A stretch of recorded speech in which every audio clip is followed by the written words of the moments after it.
Welcome to our Chrisinal English Training YouTube channel.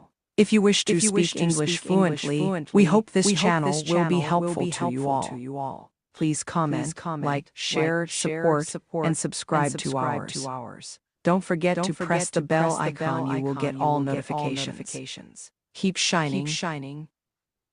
Hi friends, உங்களை திருப்பியும் இந்த நம்மளுடைய கிருஷானல் நியூஸ் ட்ரைனிங் சேனலை பார்க்கறதுல ரொம்ப மகிழ்ச்சி. போன வாரம் நம்மளுடைய வீடியோஸ் போட முடியல, கொஞ்சம் வேலை இருந்ததுனால போட முடியல, அதனால சாரி. உங்களை எல்லாரும் திருப்பியும் பார்க்கறதுல எனக்கு ரொம்ப மகிழ்ச்சி. எல்லாரும் சந்தோஷமா மகிழ்ச்சியா கத்துட்டு இருக்கீங்கன்னு நினைக்கிறேன். எல்லாரும் நல்லா இருக்கீங்களா?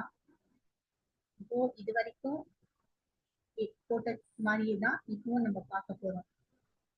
இது வரைக்கும் நம்மளுடைய வீடியோஸை பார்க்காதவங்களுக்கு நம்மளுடைய லிங்க் வந்து டிஸ்கிரிப்ஷன்ல இருக்கு, அதை எடுத்து நீங்க பயனடையலாம். இன்னைக்கு நம்ம வந்து ஜென்ரல் இங்கிலீஷ் ஸ்டாண்டர்ட் தான் பார்த்துட்டே இருக்கோம். இப்பவும் நம்ம வந்து ஜென்ரல் ஸ்டாண்டர்ட் இங்கிலீஷ் சென்டென்ஸ் தான் பார்க்க போறோம். வாங்க இன்னைக்கான வீடியோக்குள்ள போவோம். இன்னைக்கு வந்து என்னன்னாக்கா புஷ், PUSH. வீடியோவை ஸ்கிப் பண்ணாம கடைசி வரைக்கும் பாருங்க. இப்போ வந்து புஷ்னா என்ன? தள்ளுதல். இதுவும் வந்து ஒரு செயல்னா என்ன? வேர்ப்னு ஏற்கனவே சொல்லியிருக்கேன். புஷ், PUSH, இதுதான் இதோட spelling. Push, PUSH, push. I push my bag down. I push my bag down. இப்படின்னா என்ன? நான் என்னுடைய பையை கீழே தள்ளுகிறேன். இது வந்து பேக் இல்ல, எது இருந்தாலும் நம்ம வந்து புஷ்னா தள்ளுதல், கீழே தள்ளுதல். இப்போ வந்து மை ஃப்ரெண்ட் புஷஸ் ஹிஸ் இல்லைன்னா ஹர், எது வேணா போட்டுக்கலாம், பேக் டவுன். அப்படின்னா என்ன? என்னுடைய நண்பன் அவன் இல்ல அவள் உடைய பையை கீழே தள்ளுகிறான் இல்ல தள்ளுகிறாள். இது எப்படி வேணா பேசலாம். ஆனா அந்த எஸ் எப்படி சேர்க்கணும் அப்படின்றது அடுத்த வீடியோல சொல்லித்தரேன். இந்த புஷஸ் போடுறதுனால இது வந்து பன்மை கிடையாது.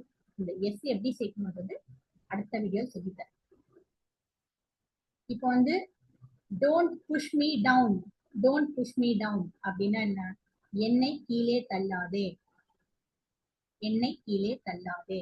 You don't push me down அப்படின்னு எதிராளி சொன்னாக்கா you don't push me down. You should not push him down அப்படின்னாக்கா நீங்க அதை செய்யக்கூடாது. நீங்கள் அவனை கீழே தள்ளக்கூடாது. அது ஒரு கட்டாயமா நம்ம சொல்றோம்.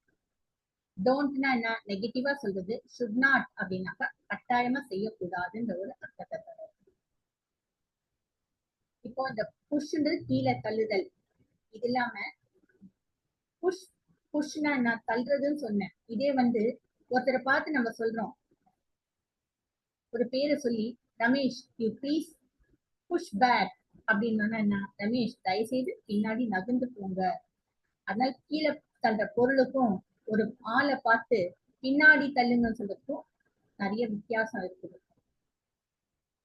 அதே வந்து ரமேஷ் யூ புஷ் ஃபார்வர்ட் அப்படின்னா என்ன? ரமேஷ் நீங்க முன்னாடி தள்ளுங்க. இந்த புஷ்க்கு பதிலா மூவ் கூட சொல்லுவாங்க. ரமேஷ் யூ மூவ் பேக் அப்படின்னா என்ன? ரமேஷ் நீங்க பின்னாடி தள்ளுங்க. Ramesh you push forward. ஃபார்வர்ட்னா என்ன? முன்னாடி. இல்லைன்னா ஃப்ரண்ட் அப்படி கூட சொல்லுவாங்க. ஃபார்வர்ட் இல்ல ஃப்ரண்ட்னாக்கா முன்னாடி. இது எல்லாருக்கும் தெரிந்தது. இப்போ வந்து புஷ் பேக் சீட் அப்படின்னு சொல்லியிருக்கோம். புஷ் பேக் சீட் இது எல்லாருமே வந்து கேள்விப்பட்ட விஷயம், பொதுவா சொல்ற விஷயம். புஷ் பேக் சீட்னா என்ன? பின்னாடி தள்ளி உட்காரும் நாற்காலி. பின்னாடி தள்ளி உட்காரும் நாற்காலி. ஐ யூஸ் ஏ புஷ் பேக் சீட் அப்படின்னா என்ன? நான் ஒரு பின்னாடி தள்ளி உட்காரும் நாற்காலியை பயன்படுத்துகிறேன். இதுக்கும் அந்த push backward, push back, push backward, push forward, push front இதுக்கும் சம்பந்தம் கிடையாது. புஷ் வந்து புஷ் பேக் அப்படின்னா அந்த நாற்காலியை பின்னாடி தள்ளி உட்காருது.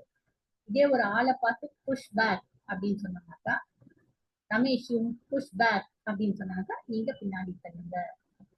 ரமேஷ் யூ புஷ் ஃபார்வர்ட் அப்படின்னாக்கா நீங்க முன்னாடி தள்ளுங்க. நீங்க இது வரைக்கும் என் வீடியோவை பார்த்ததுக்கு நன்றி. இதே தொடர்ந்து கொடுப்பீங்கன்னு எதிர்பார்க்கிறேன். இந்த வீடியோ ஸ்கிப் பண்ணாம பாருங்க, காமெண்ட் பண்ணுங்க, சப்ஸ்கிரைப் பண்ணுங்க. தேங்க்யூ. மீண்டும் அடுத்த வீடியோல சந்திப்போம்.